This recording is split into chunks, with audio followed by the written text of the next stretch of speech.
அனைவருக்கும் வணக்கம். So TNPSC தொடர்பா ஒரு செய்தி வந்திருக்கு.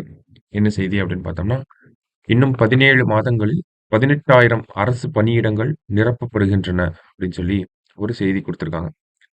என்ன அப்படின்னு பார்த்தோம்னா, இன்னும் 17 மாதங்களில் 18,000 அரசு பணியிடங்களை நிரப்புவதற்கான பணிகளை தமிழ்நாடு அரசு பணியாளர் தேர்வாணையம் தொடங்கியுள்ளது அப்படின்னு சொல்லியிருக்காங்க. ஸோ தமிழக முதல்வர் வந்து தொடர்ச்சியா அறிக்கை குடுத்துட்டே வர்றார். அரசு பணியிடங்கள் உடனடியாக நிரப்பப்படும். இவ்வளவு பணியிடங்கள் நிரப்பப்படும் அப்படிங்கிறத தொடர்ச்சியா சொல்லிட்டே வராங்க. அந்த வகையில பார்த்தோம்னா, 2026ஆம் ஆண்டு ஜனவரி மாதத்திற்குள் 77,000 அரசு பணியிடங்கள் நிரப்பப்படும் என்று முதலமைச்சர் அறிவித்துள்ளார். சரிங்களா? ஜனவரி 2026க்குள்ள பார்த்தோம்னா, 77,000 அரசு பணியிடங்கள் நிரப்பப்படும் அப்படின்னு சொல்லி. அதுல தமிழ்நாடு அரசு பணியாளர் தேர்வாணையம் மூலமாக மட்டுமே 17,595 பணியிடங்கள் நிரப்பப்பட உள்ளன. சரிங்களா? அரசு பணிகள்ல பார்த்தோம்னா, 77,000 அரசு பணிகள வந்து நிரப்ப போறாங்க. அதுல 17,595 அரசு பணியிடங்கள் வந்து டிஎன்பிஎஸ்சி மூலமாக நிரப்பப்படும் அப்படிங்கிறத சொல்லியிருக்காங்க. ஓகேங்களா?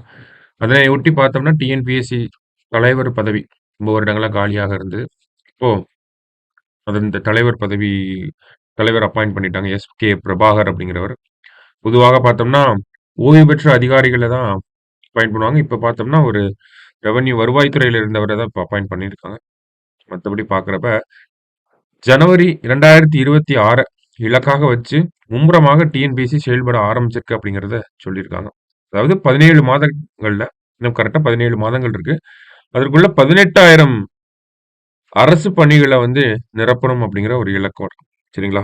மேலும் இந்த எண்ணிக்கை அப்படிங்கிறது உயரலாம் அப்படிங்கிறதையும் சொல்லியிருக்காங்க. ஏன் அப்படின்னு பார்த்தோம்னா, நமக்கு ஒவ்வொரு அரசு துறைகள்லயும் வந்து காலியாக இருக்கக்கூடிய பட்டியல வந்து டிஎன்பிஎஸ்சி கேட்டிருக்காங்க. அதன் மூலியமா பார்க்கிறப்ப, ஒவ்வொரு மாதமும் ஒரு அரசு பணிக்கான அறிவிப்பு வெளியாகலாம். வெளியானா கூட ஆச்சரியப்படுறதுக்கு இல்ல அப்படிங்கிறத சொல்லியிருக்காங்க. சரிங்களா?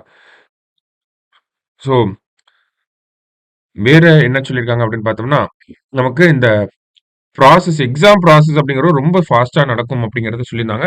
இவரு பதவி ஏற்றோனே அப்பாயிண்ட் ஆனோனே ஃபர்ஸ்ட் சொன்னதே அதான். ஓகேங்களா? எக்ஸாம் ப்ராசஸ் ரொம்ப சீக்கிரமாக இருக்கும் அப்படிங்கிறத சொல்லியிருந்தாங்க.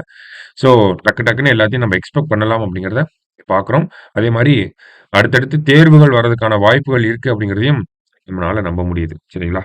ஸோ அந்த ஒரு அப்டேட்டுக்காக தான் இந்த ஆர்டிக்கிள பார்த்தோம். நன்றி, வணக்கம்.